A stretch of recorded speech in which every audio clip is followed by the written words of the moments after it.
Here's a tip for you. Begin identification of winter loons by looking at the side of the neck first. The side of the neck provides key identification features visible even at a long distance. Many birders just don't see loons often enough to get comfortable with their identification. On the Gulf Coast, only one species of loon is expected. On the Atlantic coast, only two. There are 3 regular species of loons on the West Coast, but that doesn't make them easier to separate. Loons breed in the far north, so birders in the lower 48 states usually only see loons in migration and winter. Here they swim and dive far from shore in deep water, or fly in flocks far out at sea, where they are hard to observe. Not only that, but in winter, all loon species are a similar gray-brown color above and white below. Welcome. In this video, we'll learn how to identify and separate the 5 species of winter loons found in North America. 3 species are regular: common, red-throated, and Pacific.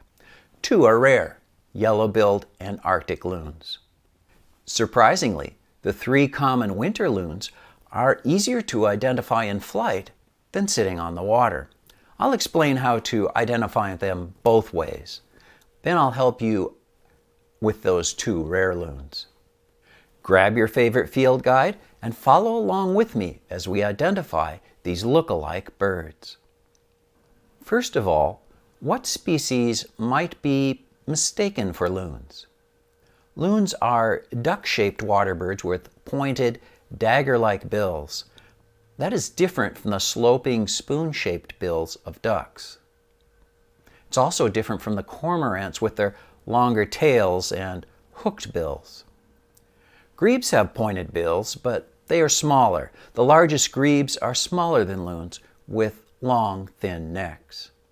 Loons sit lower in the water than ducks. Their tails are very short and slope back into the water rather than being held out of the water like duck tails. Loons dive frequently and stay down a long time. When they preen, they may roll over on their back with their white belly exposed. In flight, they look dark above and white below. The long pointed wings are dark above, while below they show dark flight feathers and white wing coverts. Their long necks are held out straight and the large feet trail behind them. Here's a tip for you. Begin identification of winter loons by looking at the side of the neck first. The side of the neck provides key identification features visible even at a long distance. After looking at the neck, move on to the facial pattern. We'll start with the most widespread loon in North America. Unlike other loons, common loons breed in deep lakes within the northern forests. They breed across Alaska and Canada and just across the border into states such as Maine and Minnesota. Common loons migrate through the U.S. to winter along the Pacific, Atlantic, and Gulf coasts. They migrate alone, rarely in a small group. They are the only loon to regularly migrate over land, along shore, often quite high. They winter primarily on coastal bays. These are the only migrant or winter loons expected inland in most of the U.S. These are the only loons expected on the Gulf Coast. Some younger birds stay all summer in the coastal wintering areas. Common loons are large and bulky. This is the largest of the expected loons in North America. They are much larger than any duck. In fact, at 32 inches, they are the length, bill tip to tail tip, of a snow goose, but with a more torpedo-like shape. On the water, common loons show a large blocky head and large dagger-like bill. The forehead often has a pronounced bump. Swimming, they tend to hold their head level with their dagger bill parallel to the water. When hunting, they stick their head below the water to look for fish before diving after them. In flight, common loons really show their bulk. The blocky head, thick neck, and heavy bill is obvious. Wings are pointed. The feet trail conspicuously behind, twisted vertically, and spread open like a big flag. The key identification feature in winter is that the side of the neck shows dark, jagged geometric patterns extending into the white foreneck. In flight, common loons show a dark head and crown. The jagged neck pattern creates the impression of a mostly dark neck. They look, then, like they have a mostly dark head and neck with a white throat. Winter plumaged birds have white eye arcs over and under the eye, unlike Pacific loons. The non-breeding plumage is dingy brown rather than gray. Pacific loons breed in deep tundra ponds across Alaska and central Canada.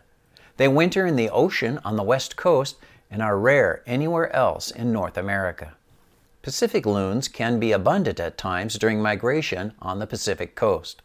Flocks are often 20 to 50 birds, and many thousands of birds can stream by an observer during an hour sea watch. They tend to stay out a couple of miles from shore and fly low, so a spotting scope is useful to observe them.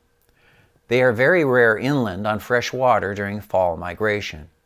They winter primarily on the ocean itself, often near the kelp line. They don't mind or even prefer turbulent water. These are well-proportioned birds. They are smaller than common loons, but still large. They aren't bulky and blocky like common loons, neither are they slender and spindly like red-throated loons. On the water, the forehead is usually smoothly rounded and the head large and puffy to the rear. The bill is narrow and straight and held horizontally. In flight, they show a large head and thick neck. The feet trail behind but are held horizontally, so don't give the huge appearance of common loon feet. The key identification in winter is that the straight dark side of the neck contrasts sharply with the white foreneck. The head of breeding Pacific loons shows a pale, silvery crown. This is less pronounced in juvenile and winter plumage, but is still paler than the back. This is visible both on the water and in flight. Unlike red-throated loons, the eye is contained within the black crown feathers. The lower face is white, but the ear coverts are smudged with brown and merge gradually into the dark crown feathers. It's not a totally clean white face. In winter, Pacific loons look blacker backed than the brown common and gray red-throated loons. This difference is best seen in flight when the paler crown of Pacific loons shows well. Red-throated loons breed in small, shallow tundra ponds across Alaska and Canada. They winter along the Pacific and Atlantic coasts. Migration is primarily coastal, but some move through the Great Lakes. November is the time to search for inland red-throated loons on large, deep reservoirs. Red-throated loons winter along the coast, usually as single individuals. They occur on the open ocean, but also in the mouths of bays. They dive for fish in shallow water near shore. They migrate close to shore in small flocks, low to the water. These are smaller loons. In actual measurements, they are almost the same length and wingspan as Pacific loons. But they look smaller and skinnier. The head is especially small and neck thin. The crown may be peaked at the rear and the forehead shallow, creating a wedge-shaped head impression. On the water, look for the small head, thin neck, and slender bill held up at an angle. The thin bill is straight on the upper ridge, the culmen. The lower mandible angles up to the tip to meet it. This adds to the impression of an upturned bill. In flight, red-throated loons have thin wings angled back. The wing beats are deep, stiff, and rapid. The head is held below the body on a drooping neck that makes the back look sharply hunched. At any distance, the thin bill disappears and the trailing feet are hard to see. Very different than common loon. The key identification feature in winter is that the gray hind neck and crown merge gradually into the white foreneck without a strong line of contrast, as in Pacific loons. The face is quite white. The eye is surrounded by white feathers. Pale gray upper parts make this the palest of the loons. Okay, so you want to find a yellow-billed loon. Don't expect them to look like this. These birds look like this in summer on the tundra of Alaska's North Slope and Arctic Canada. Most likely, you'll be looking for this bird on the west coast in winter. They are regular to Washington State, though still quite rare. Here's what they look like then. This is a juvenile yellow-billed loon and the most likely plumage to see south of Alaska. They are pale brown on the face. The pattern on the neck is similar to common loon, but less bold. The back of immatures is patterned with wavy bars. The key mark is a dark brown spot on the ear coverts. Notice I didn't say pale bill. Don't look for loons with pale bills. You'll find too many confusing common loons. Look for that pale head and face and the dark ear spot. Yellow-billed loons hold their bills raised up slightly. The shape of the bill adds to the upturned impression. The upper ridge of the bill is straight, the bill is huge and thick. The lower mandible angles up sharply. Yellow-billed loons are even larger than common loons. They show a large bump on the forehead, even more so than common loons. They are found on saltwater, open ocean, inlets, and bays. The rarest bird in North America is the Arctic loon. They breed on the Seward Peninsula in Alaska. Otherwise, they are mostly an Old World species. In winter, these birds are found in the Japan and coastal China region. Very rarely, they are found along the west coast of the United States. They prefer calm water and bays, unlike Pacific loons, which love rougher ocean water. So what's the difference between Arctic loons and Pacific loons? Primarily, Arctic loons look like Pacific loons, except with large white flank patches visible above the waterline while swimming. While searching for loon photos for this video, I found this bird labeled as a Pacific loon that had large white flank patches. After much research on the identification of Arctic loons and searching known records, I found the answer. This is indeed an Arctic loon seen and photographed by many near Morro Bay, California in January 2012. I'll put a link in the description to an article in Birding magazine that goes more in depth into this identification. Arctic loons are slightly larger and bulkier than Pacific loons. They have a longer and thicker bill and blockier head with a forehead bump. Structurally, they look rather like common loons. Arctic loons tend to hold their bill raised like yellow-billed and red-throated loons. Like Pacific loons, though, Arctic loons in winter have a dark hind neck sharply separated from the white foreneck. The obvious feature of Arctic loons is the large white flank patches that raise up on the sides of the rump on swimming birds.